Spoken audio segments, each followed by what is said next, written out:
పెళ్లి మండపం మొత్తం వెలుగులతో మెరిసిపోతుంది. నాదస్వరాల శబ్దం ఇంటి గోడల్ని తాకి తిరిగి వస్తుంది.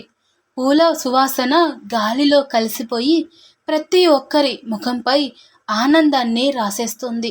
అందరూ ఒకే మాట అంటున్నారు, ఇంత అందమైన జంట అరుదుగా కనిపిస్తుంది అని.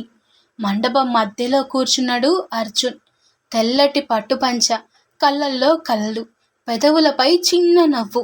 అతని చూపు మాత్రం ఒక్కచోటే ఆగిపోయింది, వధువు గది తలుపు దగ్గర. ఎందుకంటే ఆ తలుపు తెరుచుకొని లోపల నుంచి తన ప్రాణం వస్తుందని అతను ఎదురు చూస్తున్నాడు. ఆమె పేరు మేఘన. అతని ప్రేమ, అతని గర్వం, అతని భవిష్యత్తు. ఇద్దరూ ఒకరినొకరు ప్రేమించి పెళ్లి వరకు వచ్చారు. కష్టాలు చూశారు, కుటుంబాల ఒప్పుకోలు కోసం ఏడ్చారు, తగువుల్ని జయించారు. చివరకు ఈరోజు వచ్చేసింది. అందుకే అర్జున్ గుండె నిండా ఆనందం. ఇంకా 5 నిమిషాల్లో నా జీవితం మొదలవుతుంది అని అనుకున్నాడు. కానీ 5 నిమిషాలు 10 నిమిషాలు, 10 నిమిషాలు కాస్త 20 నిమిషాలు గడిచిపోయాయి. వధువు గది తలుపు మాత్రం తెరుచుకోలేదు. మొదట అందరూ నవ్వారు. పెళ్లి కూతురు కదా, రెడీ అవ్వడానికి టైం పడుతుంది అన్నారు. కానీ కొంతసేపటికి మేఘన తల్లి ముఖం రంగు మారిపోయింది. ఆమె గది వద్దకు పరిగెత్తింది. తలుపు తట్టింది. స్పందన లేదు. బలంగా నెట్టింది. తలుపు తెరుచుకుంది. లోపల గది ఖాళీగా ఉంది. అద్దం ముందు కుర్చీ ఉంది. పూలు నేలపై పడిపోయాయి. పట్టుచీర మంచంపై ఉంది. కానీ మేఘన లేదు.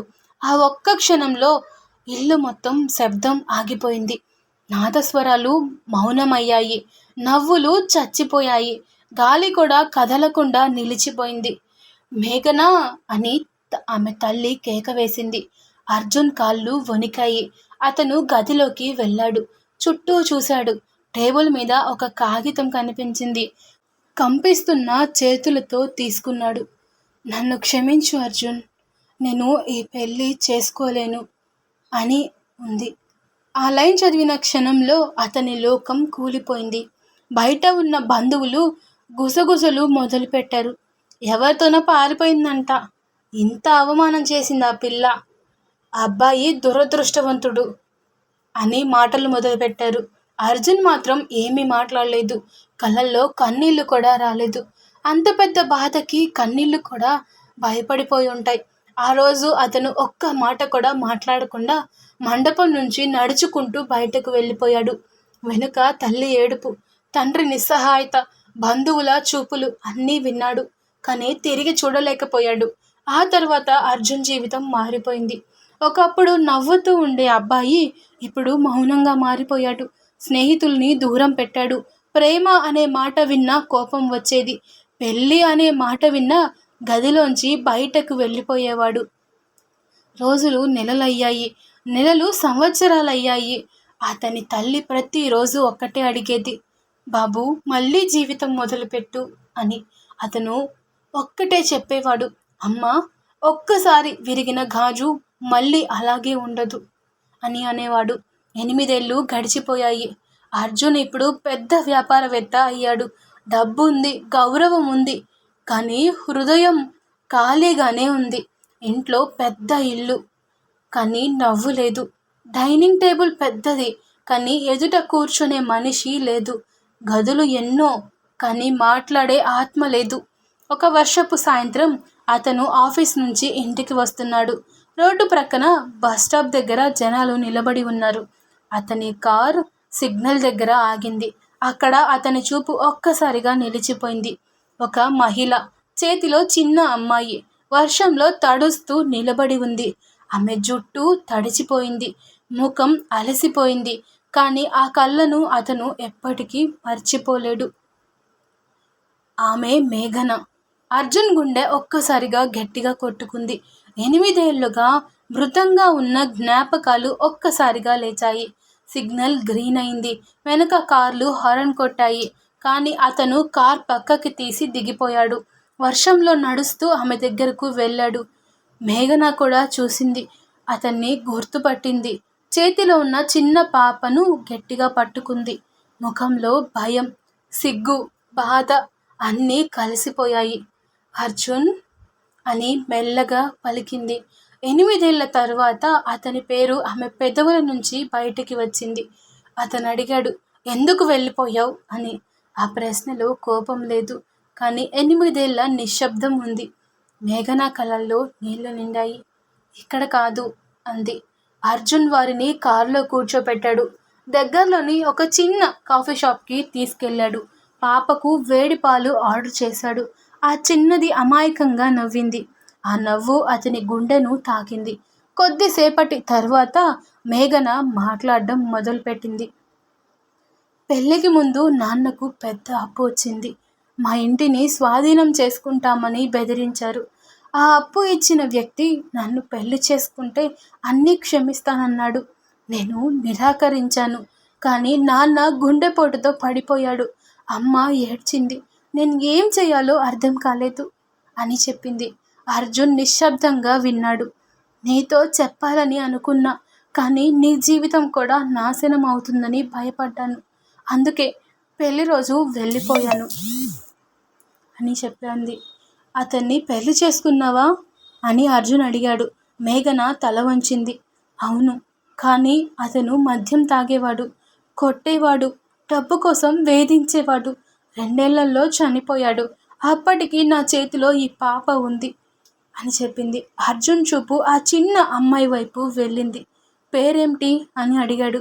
ఆరాధ్య అన్నది. తండ్రి పేరు అన్నాడు. మేఘన కన్నీళ్లు తుడుచుకొని అంది. ఆ ఒక్క మాట అర్జున్ హృదయాన్ని కోసింది. 8 ఏళ్ల క్రితం తాను కోల్పోయింది ప్రేమ. ఇప్పుడు ఆమె కోల్పోయింది జీవితం. ఆ రోజు తర్వాత అర్జున్ వారిని అప్పుడప్పుడు కలవడం మొదలుపెట్టాడు. పాపతో ఆడేవాడు. మేఘనకు ఉద్యోగం చూసిచ్చాడు. అద్దె ఇల్లు మార్పించాడు. స్కూల్లో అడ్మిషన్ పెట్టించాడు. మేఘన ప్రతిసారి దూరంగా ఉండేది. ఎందుకంటే ఆమెకు గిల్ట్గా అనిపించేది. ఒకరోజు అర్జున్ అడిగాడు, నన్ను ఇంకా శిక్షిస్తూనే ఉంటావా అని. ఆమె ఆశ్చర్యంగా చూసింది. నువ్వు వెళ్ళిపోయిన రోజు నేను చనిపోయాను. ఇప్పుడు మళ్ళీ బ్రతుకుతున్నాను. మళ్ళీ నన్ను ఒంటరిగా వదిలేస్తావా అని అర్జున్ అడిగాడు. మేఘన ఏడ్చింది. నేను అర్హురాల్ని కాదు అర్జున్ అని అన్నది. దానికి అర్జున్ నవ్వాడు. ప్రేమకి అర్హతలుండవు, గాయాలు మాత్రమే ఉంటాయి అని చెప్పాడు. కొన్ని నెలల తర్వాత చిన్న ఇంట్లో సాదాసీదాగా పెళ్లి జరిగింది. ఈసారి పెద్ద మండపం లేదు. 100 మంది బంధువులు లేరు. పూల అలంకరణ లేదు. కానీ నిజమైన నవ్వులు ఉన్నాయి. కన్నీళ్లలో ఆనందం ఉంది. ఆరాధ్య ఇద్దరి చేతులు పట్టుకొని నిలబడింది. పెళ్లి ముగిసిన తర్వాత అర్జున్ మేఘనతో అన్నాడు, మొదటి పెళ్లి రోజు నువ్వు వెళ్ళిపోయావు. ఈరోజు తిరిగి వచ్చావు. ఆలస్యమైంది, కానీ ప్రేమ దారి మర్చిపోలేదు అని అన్నాడు. మేఘన అతని భుజంపై తలపెట్టి ఏడ్చింది. జీవితం కొన్నిసార్లు మనల్ని విడదీస్తుంది, పరీక్షిస్తుంది, విరిగిస్తుంది. కానీ నిజమైన మనుషులైతే కాలం ఎంత దూరం తీసుకువెళ్ళినా మళ్ళీ కలిపేస్తుంది. ఎందుకంటే నిజమైన ప్రేమ పెళ్లి మండపంలో కాదు, కష్టాల్లో నిలబడినప్పుడు పుడుతుంది. నీ జీవితంలో ఎవరో ఆలస్యంగా వస్తే వెంటనే తలుపు మూయకు. కొన్నిసార్లు ఆలస్యంగా వచ్చే వాళ్ళే నిజంగా మన వాళ్ళవుతారు. ఎవరైనా మన జీవితంలో నుంచి వెళ్ళిపోవచ్చు. మాటలు విరగ్గొట్టచ్చు, నమ్మకాన్ని మట్టిలో కలపచ్చు, మనసును ముక్కలు చేయొచ్చు. కానీ గుర్తుంచుకో, మన విలువ వాళ్ళు వదిలేసినంత మాత్రాన తక్కువ కాదు. మన హృదయం విరిగిందంటే మన ప్రేమ నిజమని అర్థం. మనం ఓడిపోయామనే కాదు, నిజంగా ప్రేమించే వాళ్ళు బాధపడతారు, నటించే వాళ్ళు కాదు. కాలం కొన్నిసార్లు మనల్ని ఖాళీ చేతులతో నిలబెడుతుంది. ఎందుకంటే మన చేతుల్లో తప్పు మనుషులు ఉండకూడదని. కొన్ని విడిపోవులు శిక్షలు కావు, రాబోయే మంచి జీవితానికి ముందు మాటలు. నిన్ను వదిలిపోయిన వాళ్ళ కోసం జీవితాన్ని ఆపకు. నిన్ను గౌరవించే వాళ్ళ కోసం ముందుకు నడువు. ఒకరోజు నువ్వు వెనక్కి తిరిగి చూస్తే ఏడ్చిన ప్రతి రాత్రి నీ బలమైందని తెలుస్తుంది. మోసం చేసిన ప్రతి మనిషి నీకు బుద్ధి నేర్పాడని తెలుస్తుంది. ఖాళీ చేసిన ప్రతి స్థలం సరైన వ్యక్తి కోసం సిద్ధమైందని తెలుస్తుంది. ఆలస్యంగా వచ్చిన ప్రేమే చాలాసార్లు శాశ్వతంగా ఉంటుంది. ఆలస్యంగా వచ్చిన మనుషులే చాలాసార్లు నిజంగా మన వాళ్ళవుతారు. కాబట్టి కన్నీళ్లు తుడుచుకో, నీ విలువ గుర్తుపెట్టుకో. నిన్ను కోల్పోయిన వాళ్ళు అదృష్టాన్ని కోల్పోయారు అనుకొని వదిలేసేయ్. నువ్వు కాదు, నీ కథ ఇంకా ముగియలేదు. అసలు మంచి అధ్యాయం ఇప్పుడే మొదలవుతుంది. ఈ కథ మీ హృదయాన్ని తాకి ఉంటే ఒక్క లైక్తో మీ ప్రేమను చూపించండి. మీకు తెలిసిన ఎవరికైనా ఈ మాటలు ధైర్యం ఇస్తాయని అనిపిస్తే వెంటనే ఈ వీడియోని వాళ్ళకి షేర్ చేయండి. ఈ కథలో మీకు నచ్చిన భాగం ఏంటో కామెంట్లో తప్పకుండా చెప్పండి.